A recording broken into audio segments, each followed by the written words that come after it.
ஜெய் ஸ்ரீ மாத்ரே நமக. ஜெய் குருதே ஜெய் குரு பரசுரம். நமஸ்காரம். நான் கரூர்ல இருந்து வல்சலா பண்ணிக்கேன், பிரசன்ன ஜோதிடர். இன்னைக்கு நம்ம 2026ஆம் ஆண்டு தமிழ் புத்தாண்டு பலன்கள் கன்னி ராசிக்கு எப்படி இருக்குன்னு பார்க்க போறோங்க.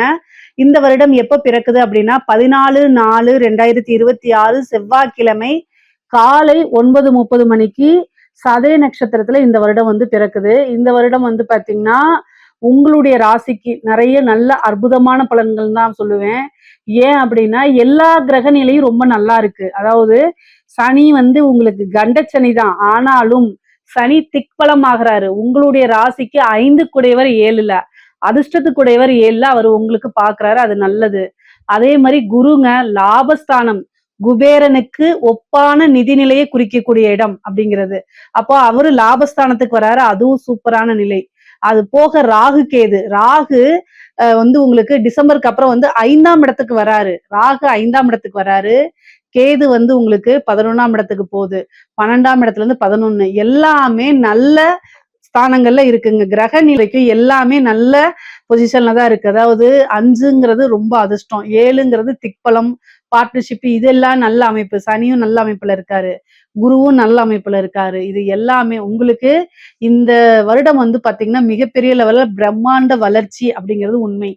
சரிங்க, உங்களுடைய ராசிக்கு எப்படி இருக்கு, அதாவது பிசினஸை பொறுத்த வரைக்கும் எப்படி இருக்கு, நீங்க செய்யக்கூடிய தொழில நல்ல மாற்றங்கள் கிடைக்குமான கட்டாயம் கிடைக்கும். 10ஆம் அதிபதியும் உங்களுடைய ராசி அதிபதியும் ஒருவரே. அவர் வந்து யாரு அப்படின்னா புதன். சோ புதன் வந்து பாத்தீங்கன்னா ஒவ்வொரு மாதமும் மாறிட்டே இருப்பாரு, ஒவ்வொரு ராசி கட்டத்துக்கு மாறிட்டே இருப்பாரு. அதனால 10ஆம் இடத்தை பொறுத்த வரைக்கும் உங்களுக்கு தொழில் வந்து எப்பவுமே வந்து கீழே அப்படிங்கிறது போவாது. ஒரு மாசம் கீழே இறங்கிச்சுன்னா அடுத்த மாசமே நீங்க என்ன செஞ்சுறீங்க, அடுத்த ரெட்டிப்பு பலன்களை கூட்டி கொடுக்கணும்னு சொல்லி என்ன செய்வீங்க, ஹார்ட் ஒர்க் போட்டுட்டே இருப்பீங்க. அதனால உங்களுக்கு லாபம்ங்கிறது வந்துகிட்டே இருக்கும். அது போக உங்களுக்கு என்ன திசா புத்தின்னு மட்டும் சொல்லிருங்க. குரு திசையா இருந்துச்சுன்னா ரொம்ப ரொம்ப அருமைங்க. கன்னி ராசியில யாருக்காவது குரு திசை நடக்குது அப்படின்னா தயவு செய்து சொல்லுங்க. கட்டாயம் ஒரு நல்ல அதிர்ஷ்டம், பெரிய லாபம், நல்ல காசு பணம்ங்கிறது அதிகமா வரப்போகுது. இந்த வருடத்துல வந்து உண்மையா சொல்றேங்க, 11ஆம் இடம்ங்கிறது மட்டும் கிடையாது. அது வந்து என்னன்னா 5ஆம் இடத்தையும் பாக்குது குரு. உங்களுக்கு 7 குடையவர் 5ஆம் இடத்தை. நினைச்ச காரியங்கள் எல்லாத்தையுமே சாதிக்கக்கூடிய அமைப்பு தான் இந்த வருடம் உங்களுக்கு இருக்கு. அந்த அளவுக்கு குருபலம் இருக்கு. அதே மாதிரியே ராகு கேது பேசி உங்களுக்கு ரொம்ப நல்லா இருக்கு. தொழில் மூலியமா நல்ல காசு பணம் வர்றது, நல்ல லாபம் சம்பாதிக்கிறது. அதே மாதிரி இறக்குமதி ஏற்றுமதி சார்ந்த தொழில்கள்லாம் ரொம்ப நல்ல பிரம்மாண்ட வளர்ச்சினே சொல்லலாம். அதே மாதிரி உற்பத்தி சார்ந்த தொழில்கள் அதுக்கும் ரொம்ப ரொம்ப நல்லா இருக்கு. ஏன்னா சனியோடைய பார்வை இருக்கு. ஏற்கனவே தொழில் தொடங்கணும்னு நீங்க நினைச்சிட்டு இருப்பீங்க, ஆனா கடன் கிடைக்காது, அல்லது ஒரு பிசினஸ் ஸ்டார்ட் பண்றதுக்கு எதுவுமே இல்லாம இருக்கும். இப்ப சனியுடைய பார்வை உங்களுக்கு எங்க இருக்குன்னா 4ஆம் இடத்துக்கு இருக்கு. உங்களுடைய ராசிக்கு 4ஆம் இடத்துக்கு இருக்கு. அப்போ ஒரு நல்ல இடம் கிடைக்கும். அதே மாதிரி நல்ல பார்ட்னர் கிடைப்பாங்க. 5 குடையவர் 7ல. சோ உங்களுக்கு மனசுக்கு பிடிச்ச பார்ட்னர்ஸ் கிடைச்சிருவாங்க. நீங்க சொல்லக்கூடிய விஷயங்களை அப்படியே ஏத்துக்கிட்டு இன்வெஸ்ட்மெண்ட்டுக்கு சில நண்பர்கள் உங்களுக்கு கட்டாயம் கிடைச்சிருவாங்க. நீங்க உழைப்ப மட்டும் போட்டா போதும், எல்லாமே உங்களுக்கு நல்ல அனுகூலமா இருக்கும். சனி சந்திரனை பார்க்கும்போது உழைப்ப போடணும். அதே மாதிரி எடுத்த ஃபர்ஸ்ட் அட்டம்ப்ட்லயே எல்லாமே சக்சஸ் ஆகணும்னு எதிர்பார்க்க கூடாது. 4-5 தடவை போட்டு அதுக்கப்புறம் விடாமுயற்சியே விஸ்வரூப வெற்றி அப்படிங்கிறது இந்த வருடம் உங்களுக்கு தாரக மந்திரமா நீங்களே கட்டாயம் சொல்லிக்கணும். இதை நான் தனிப்பட்ட முறையில உங்களுக்கு நான் சொல்லணும்னு அவசியமே இல்லை. கன்னி ராசிக்காரங்களே எப்பவுமே இந்த இதைதான் சொல்லிட்டு இருப்பீங்க. ஏன்னா மத்த ராசிகள், இந்த 12 ராசிகள்ல கன்னிராசி மட்டும்தான் வந்து சுயம்புன்னு சொல்லலாம். அதாவது உங்களுடைய ராசிக்கு அதிபதி யாருன்னா புதன். புதன் வந்து தாய் தந்தையர்னால கைவிடப்பட்ட கிரகம். சோ அதனால என்னன்னா தானா சுயம்பா கன்னிராசிக்காரங்க பொதுவா நீங்க எதுல சக்சஸ் பண்ணாலும் சரி, ஒரு உத்தியோகத்துல சக்சஸ் பண்ணியிருந்தாலும் சரி, அல்லது நீங்க தொழில் ரீதியா சக்சஸ் பண்ணியிருந்தாலும் உங்களுடைய சுய உழைப்புல தான் கட்டாயம் முன்னேறி மேல வந்திருப்பீங்களே தவிர மத்தவங்களுடைய உதவிகள் உங்களுக்கு இருந்திருக்காது. இருந்திருக்கலாம், சின்ன சின்ன மாரல் சப்போர்ட்டா இருந்திருக்கலாம். அதுக்கு நான் ஓவரா சொல்லக்கூடாது. பட் ஆனா உங்களுடைய உழைப்புங்கிறது பெரிய லெவல்ல. சில பேர்லாம் சொல்லுவாங்களா, எனக்கு அப்பா ஆரம்பிச்ச ஃபவுண்டேஷன் அப்பா, அதுல இருந்து நான் வேலை வந்துட்டேன், அம்மா தாத்தா இது மாதிரி, அது மாதிரிலாம் உங்களுக்கு பெரிய லெவல்ல இருக்காது. உங்களுக்கு ஃபேமிலி சப்போர்ட்டுங்கிறது ரொம்ப குறைவு. உங்களுடைய சுய உழைப்பு, புத்திசாலித்தனம், ஹார்ட் ஒர்க், இதனால மட்டும்தான் நீங்க நிறைய முன்னேறி வந்திருப்பீங்க. இதனால மட்டும்தான் உங்களுக்கு வளர்ச்சி. இதை எப்பவுமே கையில பிடிச்சுக்கோங்க. அதே மாதிரி எவ்வளவு பெரிய பிரச்சனையா இருந்தாலும் சரி, அது பிசினஸ்லயா இருந்தாலும் சரி, உத்தியோகத்துல இருந்தாலும் சரி, கரெக்டா ஹேண்டில் பண்ணுவீங்க. இதை எப்பவுமே புடிச்சுக்கோங்க. சனி வந்து இந்த என்னன்னா உங்களுக்கு எல்லா விஷயத்தையும் மந்தப்படுத்தி குடுப்பாரு. அதுக்கு என்ன வழிபாடு பண்ணணும் அப்டின்னா, வியாழக்கிழமை கால பைரவர் வழிபாடு பண்ணுங்க. வியாழக்கிழமை சனி ஹோரை வருது இல்லைங்களா? அந்த டைம் எடுத்துக்கிட்டு என்ன செய்யணும் அப்படின்னா கால பைரவர் வழிபாட பண்ணுங்க. ஏன் அப்படின்னா சனி உங்களுக்கு குருவோட வீட்டுல இருக்காரு. சனியோடைய குரு யாரு அப்படின்னா கால பைரவர். அதனால கால பைரவர் வழிபாடு பண்ணுங்க. அதே மாதிரி சனிக்கிழமை ஆஞ்சநேயர் வழிபாடு பண்ணுங்க. இது ரெண்டுமே வந்து பாத்தீங்கன்னா நைட் டைம் பண்ணுங்க. சூரியன் மறைஞ்சதுக்கு அப்புறம் பண்ணினீங்கன்னா மிகச் சிறந்த பலன்கள் உங்களுக்கு கிடைக்கும். தொழில நீங்க முன்னேறக்கூடிய காலகட்டம் தான் இது. அதனால எந்தவித உங்களுக்கு வந்து தீமைகளும் கிடையாது, கெடுபலன்களும் கிடையாது. நல்ல தொழில் ஆரம்பிக்கிறதுக்கு இது ரொம்ப ரொம்ப சூப்பரான டைம். ஆனா உங்களுடைய ஜாதகத்துல சுய ஜாதகத்துல தொழில் ஆரம்பிக்கலாமாங்கிறத பாத்துக்கங்க. நீங்க என்ன ராசி என்ன லக்னங்கிறதெல்லாம் பார்த்துக்கிட்டு தொழில் ஸ்தான அதிபதி 10ஆம் அதிபதி இதெல்லாம் தொழில் காரகன்லாம் எப்படி இருக்காருன்னு பார்த்துக்கிட்டு செயல்படுங்க. ஆனா தொழிலுக்கு பொதுவான ஜென்ரலான பலன்கள் கன்னி ராசிக்கு இந்த வருடம் தொழில் ஆரம்பிக்கலாம். கண்டச்சனி அப்படிங்கிறது பெருசா உங்களுக்கு வேலை செய்யாது. எல்லா விஷயத்திலயும் கவனமா இருக்கணும். வண்டி வாகனங்களை போகும்போது ரொம்ப கவனமா இருக்கணும். உத்தியோகத்துல இருக்கவங்களுக்கு எல்லாம் ரொம்ப ரொம்ப சூப்பர். திடீர்னு ஒரு பதவி கிடைக்கிறதுக்கு வாய்ப்புகள் இருக்கு. நீங்க உங்களுடைய இது வந்து என்னன்னா உங்களுக்கு வந்து நீங்க செஞ்சு உங்களுடைய ஒர்க்க நீங்க போட்டுட்டே இருப்பீங்க. நீங்க எதிர்பார்த்திருக்கவே மாட்டீங்க. திடீர்னு ஒரு அமைப்பு வந்துரும் உங்களுக்கு. திடீர்னு ஒரு அமைப்பு வந்துரும். சேலரி இன்கிரிமெண்ட் கிடைக்கும். நல்ல பொசிஷன்ல போய் உட்கார்றது, ஒரு இம்ப்ரூவ்மெண்ட் இருக்கும். உங்களுடைய இதுலயே வந்து பாத்தீங்கன்னா, ஹையர் போஸ்ட்டுக்கு போறது, சாதாரணமா ஒரு சூப்பர்வைசரா இருந்தா மேனேஜர், மேனேஜரா இருந்தா ஜெனரல் மேனேஜர், அந்த மாரி நல்ல காசு பணம் சம்பாதிக்கக்கூடியது, ஓனா செல்ஃபா ஸ்டார்ட் பண்றது, ஃப்ரீலான்சிங் ஸ்டார்ட் பண்றது, இந்த மாரி விஷயங்கள்லாம் உங்களுக்கு நல்ல கை கொடுக்கக்கூடியது தான் இது. ராசியை பொறுத்த வரைக்கும் உங்களுக்கு படிச்சு முடிச்சோன்னே வேலை தேடிட்டே இருந்திருப்பீங்களா? இந்த வந்து 2026 தமிழ் புத்தாண்டு பிறக்குது இல்ல, பிறந்த உடனே ஒரே மாசத்துல உங்களுக்கு வேலை கிடைக்க போகுது. ஏன் அப்படின்னா சனி உங்களுக்கு திக்பலமா இருக்காரு. 6 குடையவர் அவர்தான். 6 குடையவர் அவரா இருக்கனால ஆஞ்சநேயர் வழிபாடு, காலபைரவர் வழிபாடு பண்ணிக்கங்க. உங்களுடைய நட்சத்திரம் என்ன நட்சத்திரம்னு சொல்லுங்க. உத்திர நட்சத்திரமா அல்லது அஸ்த நட்சத்திரமா, சித்திரை நட்சத்திரமான்னு சொல்லுங்க. இந்த நட்சத்திரம் என்னைக்கு வருது அப்படின்னா அன்னைக்கு போய் என்ன செய்யணும், பொங்கல் அதாவது வந்து வெள்ளை கலர்ல பொங்கல் வந்து பால் பொங்கல் இருக்குல்ல, அதை இது பண்ணி தானம் கொடுங்க. அஸ்த நட்சத்திரமா இருந்துச்சு அப்படின்னா திங்கக்கிழமை பண்ணுங்க. சரிங்களா? அதே மாதிரி உத்திர நட்சத்திரமா இருந்தா ஞாயிற்றுக்கிழமை பண்ணுங்க. சித்திரை நட்சத்திரமா இருந்தா செவ்வாய்க்கிழமை பண்ணுங்க. இது வந்து என்னன்னா ஜஸ்ட் ஒரு ஸ்வீட் பொங்கல் கொஞ்சமா எடுத்துட்டு போங்க. ஒரு 4 பேத்துக்கு கொடுத்துருங்க. கோவில் பக்கத்துல இருக்கக்கூடிய விநாயகரையோ அல்லது அம்மனையோ வேண்டிக்கிட்டு இதை கொடுத்துடுவாங்க. இதுக்கு பேரும் அன்னதானம் தான். நீங்க அன்னதானம்னா பெரிய அண்டா குண்டால செய்யணும்னு அவசியம் இல்லை. இதுக்கு பேரும் அன்னதானம் தான். இதை வந்து என்ன செய்யுங்க அப்படின்னா கொண்டு போய் குடுத்துட்டு வாங்க. கட்டாயம் இந்த அன்னதானத்துக்கு ஒரு பவர் இருக்குங்க. சனி சந்திரனை பார்க்கும்போது அன்னதானம் பண்ணுனோம்னா நமக்கு ஈஸியா வேலை கிடைச்சிரும். வேலையில இருக்கக்கூடிய சிக்கல்களும் போயிரும். அதனால வேலை கிடைக்கணும்னு இந்த பரிகாரம் செய்யுங்க. ஒரு நல்ல ஜாப்ல போய் உட்கார்றதுக்கு உண்டான அமைப்பு இருக்கு. பதவி ஸ்தானத்தை வந்து என்ன பண்ணுது, உங்களுக்கு சனி பாக்குறாரு. அதனால அமைப்பு. அதே மாதிரி 5ஆம் இடத்துக்கு வரக்கூடிய ராகுவும் சரி, 11ஆம் இடத்துக்கு வரக்கூடிய கேதுவும் சரி, கட்டாயம் நீங்க விரும்பக்கூடிய துறையிலே ஒரு நல்ல வேலை அப்படிங்கிறது கிடைச்சிரும். திருமணம் சம்பந்தப்பட்டது 7ஆம் இடத்துல சனி இருக்காரு. இந்த டைம்ல திருமணம் பண்ணலாமான்னா தாராளமா பண்ணலாம். ஜூன் மாசத்துக்கு அப்புறம் வந்து சனி மட்டும் கிடையாது, குருவோடைய பார்வையும் 7ஆம் இடத்துக்கு வருது. 5 கூடையர் 7ல போய் திக்பலம் பெற்றிருக்காரு. விரும்பின நபரையே, மனதுக்கு பிடித்த நபரையே, விரும்பின நபரையே திருமணம் பண்றதுக்கு உண்டான அமைப்பு இருக்கு. குரு பாக்குறதுனால காதலித்தவர்களை பெற்றோர்களுடைய ஆசீர்வாதம் மூலமாவே, பெற்றோர்களுடைய சம்மதத்து மூலமாவே கைப்பிடிக்கக்கூடிய அமைப்புகள் இருக்கு. காதல் ரீதியா இருக்கக்கூடிய பிரச்சனைகளும் மாறும். பிரிந்தவர்கள் ஒன்று சேரக்கூடிய அமைப்புகள் இருக்கு. கலத்தரம் அப்படிங்கக்கூடியது, திருமணம் சொல்லக்கூடிய இது வந்து இந்த வருடம் வந்து உங்களுக்கு பரிபூரணமா 100க்கு 200, 300% நல்லா இருக்கு. ஏன்னா அங்க சனியும் இருக்காரு, குரு பலமும் இருக்கு. அதனால நல்ல அமைப்புகள். இந்த வருடம் வந்து திருமணத்துக்கு உண்டான உடனடியா எடுத்துட்டீங்கன்னா கட்டாயம் திருமணத்துல இருக்கும்.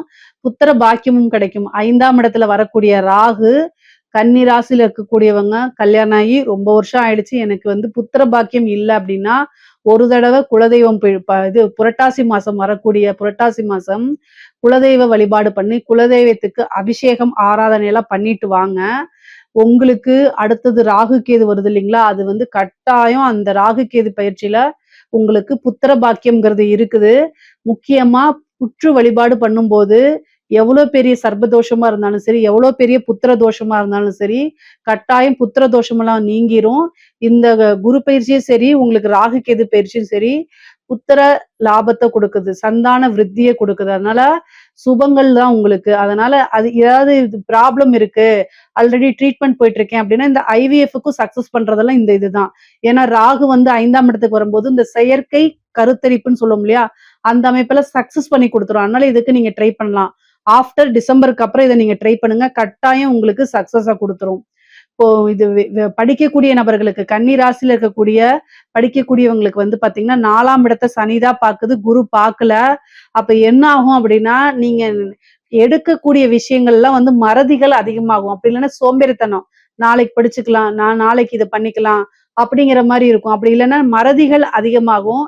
புக் எடுத்தாலே தூக்கம் வருது, புக் எடுத்தாலே வேற வேலை வருது, படிச்சுட்டே வேலை பார்த்துட்டு இருப்பீங்களா, அவங்களுக்குலாம் வந்து நீங்க நினைச்ச ரிசல்ட் எதிர்பார்க்க முடியாது. அதனால படிக்கணும்னா அதுக்குன்னு ஒரு டைமை ஒதுக்கி கட்டாயம் நீங்க நினைச்சதை படிக்கணும். ஆஞ்சநேயர் வழிபாடு பண்ணுங்க, ஹயக்ரீவர் வழிபாடு பண்ணுங்க, சரஸ்வதி வழிபாடு பண்ணுங்க. இது எல்லாம் என்னன்னா அதிகமான ஞாபக சக்தியை உங்களுக்கு கொடுக்கும், மைண்ட் நல்ல ஷார்ப்பா இருக்கும். அந்த மாதிரி அமைப்புகளை கொடுத்துரும். 4ஆம் இடத்துக்கு சனியோடைய பார்வை இருக்கனால மந்தகதியை கொடுக்குங்க, படிக்கிறதுக்கே ஆர்வம் வராம தன்மை கொடுக்கும். பேரண்ட்ஸ் எல்லாம் என்ன செய்யணும், மோட்டிவேட் பண்ணி குழந்தைங்களை படிக்க வைக்கணும். கன்னிராசியில் இருக்கக்கூடிய குழந்தைகளை பேரண்ட்ஸ் என்ன செய்யணும், மோட்டிவேட் பண்ணி படிக்க வைக்கணும். அதனால தயவு செய்து படிக்க வைங்க, மோட்டிவேட்டடா பேசுங்க, அவங்களுக்கு வந்து பாசிட்டிவா பேசுங்க.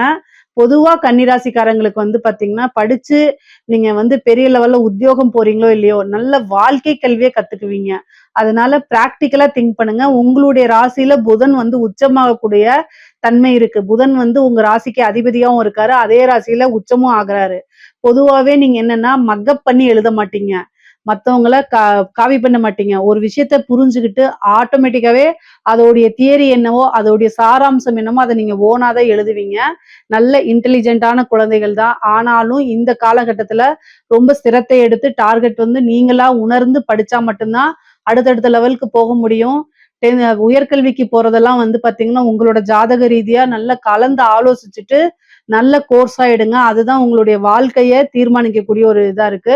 ஆனா படிக்கக்கூடிய குழந்தைங்களுக்கு நல்ல அமைப்புகளும் இருக்கு. ஏன்னா குருபலம் நல்லா இருக்கு. கல்வி ஸ்தானம் நல்லா இல்லைனாலும் குருபலம் நல்லா இருக்கும் போது எப்படியாவது தெய்வத்துடைய அனுகிரகத்தினாலும் ஆசையினாலுமே உங்களுக்கு நன்மைகள் தான் நடக்கும். வேலை உத்தியோகம் தேடிட்டு இருக்கவங்களுக்கு ஆல்ரெடி சொல்லியாச்சு, கட்டாயம் ஒரு நல்ல வேலை கிடைச்சிரும். நீங்க கவலையே படாதீங்க. பெண்களை பொறுத்த வரைக்கும் கன்னிராசியில இருக்கவங்களுக்கு ரொம்ப ரொம்ப அதிர்ஷ்டங்க. ஐஸ்வர்ய பிராப்தம் அப்படிங்கிறது வந்து கன்னிராசியில இருக்கக்கூடிய பெண்களுக்கு தான் இந்த வருடம். ஏன் அப்படின்னா 5ஆம் இடத்துல ராகு வருது, சனி உங்களுடைய ராசியை பாக்குறாரு, குருபலமும் நல்லா இருக்கு, கேதுவும் நல்லா இருக்காரு, எல்லா கிரகமுமே நல்லா இருக்கு. நல்ல பொசிஷன்ல எல்லா கிரகமும் இருக்கனால நீங்க நினைச்ச விஷயங்கள் எல்லாமே உங்களுக்கு நடக்க போகுது. விரும்பிய அனைத்தும் அப்படின்னு சொல்லக்கூடிய விஷயங்கள் இருக்குல்ல, இது வரைக்கும் என்ன விஷயங்கள் உங்களுக்கு நடக்கலையோ அதெல்லாம் எழுதி வச்சுக்கோங்க. இந்த வருஷம் அதுக்கு உண்டான முயற்சி போட்டுருங்க. நீங்க எழுதி வச்சா அது நடக்கும்லாம் இல்ல, எழுதி வச்சா அதுக்காக முயற்சி பண்ணுங்க, கட்டாயம் நடக்கும். கன்னிராசிக்கு மட்டும் பெண்களா இருந்தாலும் சரி, ஆண்களா இருந்தாலும் சரி, விதிவிலக்கு கிடையாது. எந்த ஒரு விஷயத்தையும் முயற்சி பண்ணணும், அப்பதான் அது உங்களுக்கு சக்சஸ் ஆகும். ஆனா இந்த வருஷம் ரொம்ப சக்சஸ் ஆக போகுது. நீங்க நினைச்ச விஷயங்கள், அதாவது ஒரு வீடு வாங்கணும்னு நீங்க நினைச்சிருப்பீங்க, அது கட்டாயம் நடக்கும். புதுசா ஒரு ஸ்டார்ட் அப் பண்ணணும், சின்னதா வந்து நம்ம ஒரு விஷயத்த ரொம்ப சிம்பிளா செய்யலாம். இல்ல ஆன்லைன்ல வந்து ஒரு விஷயத்த, ஒரு ப்ராடக்ட வந்து விற்கலாம் நீங்க நினைச்சிருப்பீங்க, வீட்டுல இருந்துட்டே வேலை பார்க்கணும்னு நினைச்சிருப்பீங்க. இது எல்லாமே சக்சஸ் ஆகுங்க. இவ்வளவு நாள் வந்து உங்க ஃபேமிலியில வந்து சப்போர்ட் இல்லாம இருந்தா கூட இந்த டைம்ல வந்து உங்களுக்கு சப்போர்ட்டிவா இருப்பாங்க. நீங்களும் ஏர்னிங்ஸ் பண்ணணும்னு நினைச்சிட்டு இருக்கவங்களுக்குலாம் இது சூப்பரான பொற்காலம்ங்க. ஜாக்பாட் அப்படிங்கிறது வந்து கன்னிராசிக்கு தான். அதனால தயவு செய்து நீங்க என்ன நினைக்கிறீங்களோ அதை வந்து உங்க குடும்பத்திட்ட சொல்லுங்க, சப்போர்ட் பண்ணுவாங்க, தாராளமா செய்யலாம். உத்தியோகம் கிடைக்கும். இவ்வளவு நாளா உங்களுக்கு வேலைக்கு அனுப்ப மாட்டேன்னு சொல்லிட்டு இருப்பாங்க, இப்ப இந்த டைம் நீங்க போயிட்டு வாங்கன்னு சொல்லுவாங்க. உங்க ஹஸ்பண்டா இருந்தாலும் சரி, பேரண்ட்ஸா இருந்தாலும் சரி, எல்லாத்துக்குமே நல்லா இருக்கு. திருமணம் நல்லா இருக்கு, காதல் நல்லா இருக்கு. நீங்க சம்பாதிக்கணும். மெயினா கன்னிராசியில நான் ஒரே ஒரு விஷயம் சொல்லி கொடுக்குறேன், உங்களுக்கு ஹஸ்பண்ட் அப்படிங்கிறத காட்டிலும் உங்களுடைய உத்தியோகம் தான் முதல் கணவர்னு நீங்க வச்சுக்கணும். நீங்க பார்க்கக்கூடிய வேலை, தொழில், பிசினஸ் இதுதான் உங்களுக்கு முதல் கணவர்னு வச்சுக்கிட்டு வரக்கூடியவங்க 2வது கணவர் அப்படிங்கிற மைண்ட் செட்டப்பை எப்பவுமே மைண்ட்ல ஏத்திக்கிட்டீங்க அப்படின்னா எந்த நாளும் சரிங்க, உங்களுக்கு மன வாழ்க்கையில பிரச்சனையே வராது. ஏன் அப்படின்னா 7ஆம் இடம் பாதகமா இருக்கு. உங்களுடைய ராசி அதிபதி தான் தொழில் ஸ்தானத்துக்கு அதிபதியா இருக்காரு. அப்பனா இயற்கையாவே ஜாதக ரீதியா வந்து ஜோதிட ரீதியா என்ன சொல்லப்பட்டிருக்கு அப்படின்னா, கன்னிராசியில இருக்கக்கூடிய பெண்கள் எல்லாமே சம்பாத்தியம், அதாவது நீங்க பொருளாதாரம், நீங்க தற்சார்பு பொருளாதாரம் உடைய நபர்களா இருந்தா மட்டும்தான் என்ன செய்ய முடியும், வாழ்க்கையில எந்தவித மேரேஜ் லைஃப்ல எந்தவித பிரச்சனையும் இல்லாம போக முடியும்னு சொல்லப்பட்டிருக்கு. சோ அதனால நீங்க உத்தியோக ரீதியா பிரிஞ்சிருந்தாலும் அதுதான் நல்லதுன்னு நீங்க ஏத்துக்கங்க. அந்த சில இது வந்து பாத்தீங்கன்னா ஏக்கங்கள் இருக்கும் நம்ம குடும்பத்தோட சேர்ந்து வாழ முடியலன்னு. இதெல்லாம் சாதாரணமான விஷயம் அப்படின்னு ஏத்துக்கிட்டீங்கன்னா ரொம்ப சந்தோஷமாயிருவீங்க. 7ஆம் இடம் பாதகமாக இருக்கனால உங்களுக்கு கணவர் கூட இப்ப 7ஆம் இடம் பாதகம், சனி அங்க வந்திருக்கனால வாக்குவாதங்களும் அவ்வப்போது நடக்கும். ஆனா அது பெரிய லெவல்ல சண்டை போட்டு பிரியிற அளவுக்கு வராது. குருபலம் இருக்கனால எந்தவித பிரச்சனையும் கிடையாது. பிரிந்தவர்கள்லாம் சேர்றதுக்கு உண்டான அமைப்பு இருக்கு. ஆணா இருந்தாலும் சரி, பெண்ணா இருந்தாலும் சரி, குருபலம் இருக்கனால பிரிந்தவர்கள் சேரக்கூடிய அமைப்புகள் இருக்கு. அதனால இந்த டைம் நீங்க ஏதாவது ஸ்டார்ட் பண்ணணும்னு நினைச்சீங்கன்னா ஸ்டார்ட் பண்ணிக்கங்க. சக்சஸ் ஆவீங்க. வீடு கட்டக்கூடிய அமைப்பு, வாகனம் வாங்கக்கூடிய அமைப்புகள்லாம் இருக்கு. பொதுவா கன்னிராசிக்கு நீண்ட தூர பிரயாணம் பண்ணி ஒரு ஊருக்கு போய் டிராவல் பண்றது இந்த மாதிரி விஷயங்கள்லாம் பிடிக்கும். அதெல்லாம் அமைப்புகள் இருக்கு. அதனால இந்த டைம கரெக்ட்டா யூஸ் பண்ணிக்கங்க. குரு 3ஆம் இடத்த பார்க்கறதுனால 11ல இருந்து 3ஆம் இடத்த பார்க்கறதுனால பாகப் பிரிவினை பூர்வீக இடம் 5ஆம் இடத்தையும் குரு பார்க்கிறதுனால பூர்வீகத்துல சொந்தமான இடங்கள் அது உங்களுக்கு பாகப் பிரிவினாயி தன்னால உங்க ஷேர் வந்து சேர்றதுக்கு உண்டான அமைப்புகள் இருக்கு. 7ஆம் இடத்த பார்க்கறதுனால பார்ட்னர் வழி ஆதாயங்கள் உங்களுக்கு இருக்குது. அதே மாதிரி ரொம்ப நாளா ஒரு டீலிங் முடியல அப்படின்னு நீங்க நினைச்சிட்டு இருந்தீங்க அப்படின்னா, இந்த வழிபாடுகள பண்ணிக்கங்க. பிரார்த்தனைகள பண்ணிக்கங்க. குலதெய்வ வழிபாடுகள் பண்ணிக்கங்க. இஷ்டதெய்வ வழிபாடு பண்ணிக்கங்க. 11ஆம் இடம் ஜூன் மாசத்துக்கு அப்புறம் அந்த விஷயத்த மறுபடியும் எடுத்து ட்ரை பண்ணீங்கன்னா சக்சஸ் ஆகும். ஒரு லேண்ட விக்கணும்னு நினைச்சிருப்பீங்க. ஆனா சக்சஸ் ஆகாம இருந்திருக்கும். இந்த டீல் முடிஞ்சா நமக்கு ஒரு பெரிய அமௌண்ட் வரும் அப்படின்னு நீங்க நினைச்சிட்டு இருந்திருப்பீங்க. அது அப்படியே விட்டுருப்பீங்க. ஆனா இந்த ஜூனுக்கு அப்புறம் ட்ரை பண்ணுங்க. ஏன்னா 11ஆம் இடத்துக்கு குரு வராரு. எல்லாத்தையும் சக்சஸ் பண்ணிட முடியும். மிகப்பெரிய லெவல்ல பிரம்மாண்ட வளர்ச்சி, ஐஸ்வர்ய பிராப்தம் இருக்கு. சகல விதமான சௌபாக்கியங்களும் உங்களுக்கு கிடைக்க போகுது. நல்ல அனுகூலமான ஒரு சூழ்நிலைகள் தான் எப்பவுமே உங்களுக்கு இருக்குது. ஜூனுக்கு அப்புறம் வந்து உங்களுடைய காட்டுல மழை. அந்த அளவுக்கு பணத்தை வாரி கொட்டி கொடுக்க போறாரு குருவும் கேதுவும் சேர்ந்து. 5ஆம் இடத்துலங்கிறதுனால மகாலட்சுமி வழிபாடு பண்ணுங்க. ராகு வரக்கூடிய டைம்ல திடீர்னு ஒரு அதிர்ஷ்டத்தை கொடுத்துருவாரு. 5ஆம் இடத்து ராகு வந்து திடீர்னு ஒரு ஐஸ்வர்ய பிராப்தத்தை கட்டாயம் கொடுத்துருவாரு. மனதுக்கு பிடித்த அத்தனை விஷயங்களுமே வந்து ஒரு ஒரு செகண்ட்ல உங்களுக்கு அப்படியே டக்கு டக்குன்னு நடந்துரும். மேஜிக் அப்படின்னா இந்த வருடம் வந்து பாத்தீங்கன்னா நீங்களே உங்களுக்குள்ள கண்ணாடி பார்த்து சொல்லிக்குவீங்க. என்ன நம்ம லைஃப் மேஜிக் மாதிரி மாறிடுச்சு அப்படின்னு சந்தோஷமா சொல்லி பார்த்துக்கீங்க. அந்த லெவல்ல உங்களுக்கு நல்ல நன்மைகள்லாம் இருக்கு. நீங்க எந்தவித கவலையும் பட வேண்டாம்ங்க. கலைத்துறை சார்ந்தவங்களுக்கு நல்ல வளர்ச்சி, பிரம்மாண்ட வளர்ச்சி அப்படின்னு தான் சொல்லலாம். நீங்க என்னென்ன விஷயங்கள்ல சாதிக்கணும், என்னென்ன விஷயங்கள்லாம் விருப்பமோ அது அத்தனையுமே நிறைவேறும். நல்ல அங்கீகாரம் கிடைக்கும். மக்கள் கிட்ட ஈஸியா போய் ரீச் ஆவீங்க. சனி, சந்திரனை எப்பல்லாம் பாக்குதோ அந்த டைம் ஈஸியா போய் ரீச் ஆக முடியும். அந்த லெவல்ல அமைப்புகள் இருக்கு. பொதுவான அமைப்புகள் தான் இது. உயரிய விருதுகள் கிடைக்கும் உங்களுக்கு. பத்மபூஷன் இந்த மாதிரி கலைத்துறை சார்ந்த விருதுகள்லாம் உங்களுக்கு கிடைக்கும். வெளிநாடுகளுக்கு சென்று என்ன செய்வீங்க நீங்க? உங்களுடைய புரோகிராம்ஸ நடத்துவீங்க. நெறைய புரோகிராம்ஸ்க்கு புக் ஆகும். காசு பணம் சம்பாரிப்பீங்க. மிகப்பெரிய லெவல்ல ஃப்ரேம் ஆவீங்க. பிரபல்யம் அப்படிங்கக்கூடிய விஷயம் மிகப்பெரிய லெவல்ல நடந்துரும் உங்களுக்கு. உங்களுக்குன்னு ஒரு மீடியா ஃப்ரேம செட் பண்ணிக்கக்கூடிய அமைப்பு. உங்களுக்கு ஒரு செட் ஆஃப் பீப்பிள் ஆடியன்ஸ் வந்து ஒரு பெரிய லெவல்ல கிரியேட் ஆயிருவாங்க. அதெல்லாம் வந்து பெரிய லெவல்ல நீங்க மக்களை ஈஸியா சென்றடையக்கூடிய வாய்ப்புகள்லாம் இருக்கு. நல்ல காசு பணம் சம்பாதிக்கக்கூடிய வாய்ப்புகள் இருக்கு. இந்த டைம கரெக்ட்டா யூஸ் பண்ணிக்கங்க. அரசாங்க துறையில அரசாங்க துறையில இருக்கவங்களுக்குலாம் வந்து லஞ்ச லாவண்யங்கள்ல ஈடுபடும்போது மட்டும் ரொம்ப கவனமாக இருங்க. மத்தபடி எல்லா விஷயமும் நல்லா இருக்கு. உயர் அதிகாரிகளுடைய பாராட்டுகள் கிடைக்கும். ஒர்க் பிரஷர் கொஞ்சம் கம்மியாகும். ஆனாலும் ஒரு நல்ல அதிர்ஷ்டம் அப்படிங்கிறது உண்டு உங்களுக்கு. ஒர்க் ரீதியான திடீர்னு ஒரு பெரிய மனிதர்களுடைய சப்போர்ட் கிடைக்கும். அது மூலியமா ஒரு லிங்க் ஏற்படும். காசு பணம் சம்பாதிக்கிறதுக்கு பல வழிகள் உருவாகும். அது மூலியமா நீங்க எக்ஸ்ட்ராவா வந்து சம்பாதிக்கிறதுக்கு உண்டான அமைப்புகளை ஏற்படுத்தி கொடுக்கும். ப்ரொமோஷன் கிடைக்கும். திடீர் அதிர்ஷ்டம் ராகு கொடுக்கக்கூடிய அதிர்ஷ்டம் எப்படி தெரியுமா கொடுக்கும்? நீங்க உங்களுக்கு வந்து சனி வந்து 7ல இருந்து 4ஆம் இடத்த பாக்குது. ஒரு ப்ரொமோஷன்ங்கிறது உண்டு. ஒரு பதவி அப்படிங்கிறது உண்டு. நீங்க கிரகங்கள நான் வந்து 5வது என்னுடைய நேம் லிஸ்ட்ல ப்ரொமோஷனே இல்ல. நான் 4வதோ, 5வதா தான் இருக்கேன். எனக்கு எப்படி ப்ரொமோஷன் கிடைக்கும்? எனக்கு முன்னாடி சீனியர் வந்து 3 பேர் இருக்காங்க. இன்னும் எனக்கு 4, 5 வருஷம் ஆயிரும்னு நீங்க நினைப்பீங்க.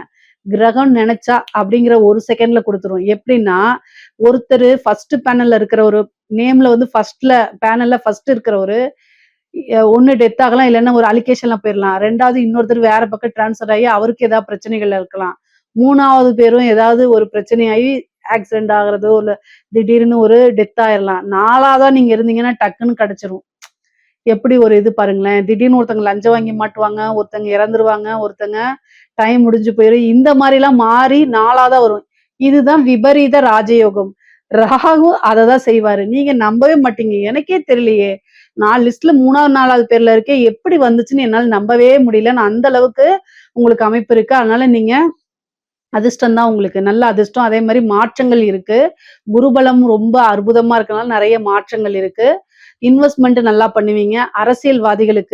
அரசியல்வாதிகளுக்கு இது ரொம்ப சூப்பரான டைமு. கன்னி ராசியில இருக்கவங்க நல்லா சாதனை பண்ணக்கூடிய டைமு. உங்களுக்கு ஒரு விஷயம் இப்ப கிடைக்குது அப்படின்னா, மிகப்பெரிய லெவல்ல பிரம்மாண்ட வளர்ச்சி தான். ஆனா உங்களுக்கு கிடைக்குமா அப்படிங்கிறத பார்த்துக்கங்க. பொதுவாவே வந்து பார்த்தீங்கன்னா, சனி தசை நடந்துச்சு. கன்னி ராசியில இருக்கவங்களுக்கு சனி திசையும், குரு திசையும் நடந்துச்சுன்னா, வெற்றி அப்படிங்கிறது எழுதி நான் குடுப்பேன். அந்த மாரி இருக்கு. வேற என்ன திசை இருக்கு அப்படிங்கிறத சொல்லுங்க. நான் அதுக்கு பரிகாரங்கள் சொல்றேன். பொதுவாவே உங்களுக்கு பரிகாரங்கள் பண்ணிக்கிட்டீங்கன்னா, வெற்றி அப்படிங்கிறது ரொம்ப ஈஸியா கிடைக்கும். அந்த வெற்றிய பிரம்மாண்ட வெற்றிப்படுத்தி காமிக்கலாம். கட்சிகளுடைய சப்போர்ட் இருக்கும். நெறைய காசு பணம் சம்பாரிக்கிற மாரி இருக்கும். மக்கள் கிட்ட ஈஸியா ரீச் ஆவீங்க. உங்களுக்கு ஜனவசியம் அப்படிங்கக்கூடிய ஒரு விஷயம் இந்த வாட்டி கிடைச்சிரும். பொதுவா கன்னிராசிக்கு அரசியல் சம்பந்தப்பட்ட விஷயங்கள்ல வெற்றி அரசியல்வாதிகளுக்கு வெற்றி வாய்ப்பு தான் இருக்குது. நெறைய காசு பணம் சம்பாரிக்கக்கூடிய அமைப்புகள் இதுல இருக்கு. கட்சி தலைமையிடம் உங்களுக்குன்னு ஒரு பொறுப்பு குடுப்பாங்க. அத சக்சஸ் பண்ணி முடிப்பீங்க. நல்ல பேரும் புகழும் வாங்கி மிகப்பெரிய லெவல்ல வளர்ச்சி இருக்கு. பொதுவா கன்னிராசிக்கு வந்து நல்ல அற்புதமான பலன்கள் இருக்கு. நீண்ட தூர பிரயாணம் பண்ணி வெளிநாடுகளுக்கு, வெளிமாநிலங்களுக்கு செல்லக்கூடியது, புனித யாத்திரைகள் செல்லக்கூடியது, அதே மாரி குருபலம் இருக்கனால குருவோடைய ஆசீர்வாதங்கள் வாங்குறது, புனித நதிகள்ல நீராடுறது, இந்த மாரி அமைப்புகள் இருக்கு. படிக்கிறதுக்காக வெளியூர், வெளிமாநில பிரயாணங்கள்லாம் இருக்குது. நீங்க நெனச்ச விஷயங்கள் எதுவா இருந்தாலும் சரி, உங்களுக்கு புடிச்ச விஷயங்கள் எதுவாக இருந்தாலும் சரி, இது எல்லாமே சக்சஸ் பண்ணிக்கிறது கூடிய அமைப்புகள் இருக்கு. கணவன், மனைவி தேக ஆரோக்கியத்துல கவனமா இருக்கணும். வண்டி வாகனங்கள்ல போகும்போது ரொம்ப கவனமா இருக்கணும். கன்னிராசிக்கு நல்ல நெறைய நன்மையான பலன்கள் தான். நல்ல அதிர்ஷ்டம், சௌபாக்கியம், லாபங்கள் இது எல்லாமே இருக்கு. இதுல ஏதாவது சந்தேகங்கள் இருக்கு அப்படின்னா, கமெண்ட்ஸ்ல கேளுங்க. கட்டாயம் நான் ஆன்சர் பண்றேன். நம்மளுடைய சேனல லைக் பண்ணுங்க, ஷேர் பண்ணுங்க, சப்ஸ்கிரைப் பண்ணுங்க. நன்றி, வணக்கம்.